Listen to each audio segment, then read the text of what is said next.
Ahojte, toto video bude o plemene timorský pony. Timorský poník meria približne od 102 do 122 cm v kohútiku. Pôvod má v Timore v Indonézii a svarbene hnedák, tmavý hnedák, vraník, príležitostne sivko či belko. V 16. a 17. storočí sa ostrov dostal najprv pod vplyv portugalských, potom holandských kolonizátorov, ktorí priviezli do svojej indonéskej kolónie kone z Arábie a Perzie. Skvalitnili tunajšiu populáciu poníkov, ktoré mali zázemie v mongolských, čínskych a indických poníkoch.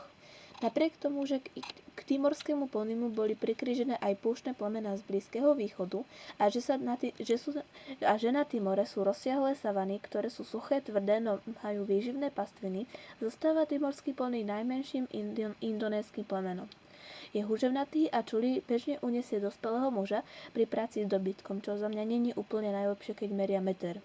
Od roku 1803 sa timorské poníky vyvážajú do Austrálie a ako prvé sa využili na zvýšenie vytrvalosti a húževnatosti tamojších koní. Uplatnenie našli aj ako kone pre deti.